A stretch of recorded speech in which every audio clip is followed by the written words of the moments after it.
Ready? Start. In November 2006, the UPA government crossed the midpoint of its term of office. The midterm report card can now be presented. There are many pluses and a few minuses, and I shall deal with both candidly. The biggest plus is that the growth rate of GDP has improved from 7.5% in 2004-5 to 9% in bracket quick estimate bracket out in 2005-6, and according to advanced estimate to 9.2% in 2006-7. The average growth rate in the 3 years of the UPA government is therefore 8.6%. Thanks to this impressive performance, despite the poor start in 2002-3, the growth target set for the 10th plan of 8% will be nearly achieved. Manufacturing is the main driver of growth, and this augurs well for the future.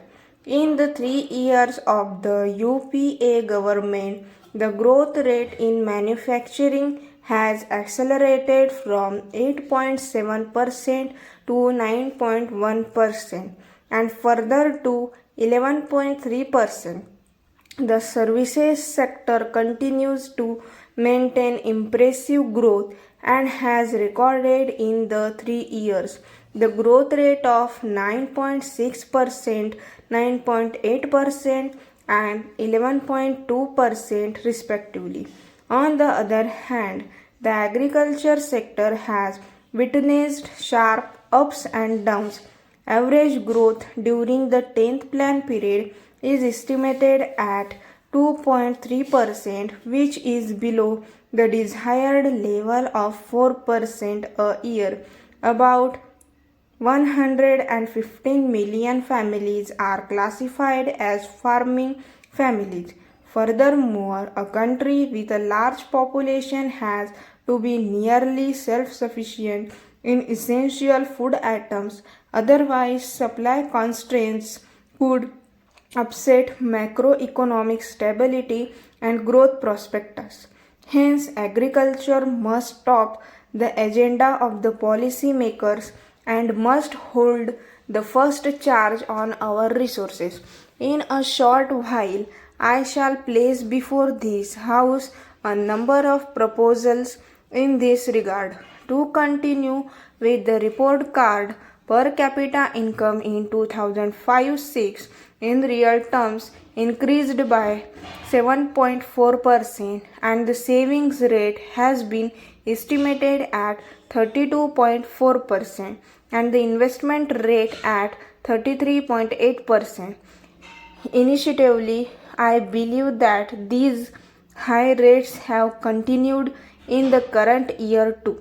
Revenues are buoyant for the third year in succession. We have garnered additional revenues, and as honorable member will notice presently, I have put these revenues to good use to promote inclusive growth, equity, and social justice goals that are at the core of the National Common Minimum Program and close to the hearts of the UPA, its chairperson, and the Prime Minister. The year 2007-8 will mark the beginning of the 11th plan. The declared objective is faster and more inclusive growth. I can state with confidence that on the eve of the plan, the economy is in a stronger position than ever before.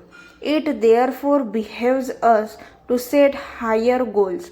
The approach paper to the 11th plan states that the plan will aim at putting the economy on a sustainable growth trajectory with a growth rate of approximately 10% by the end of its period.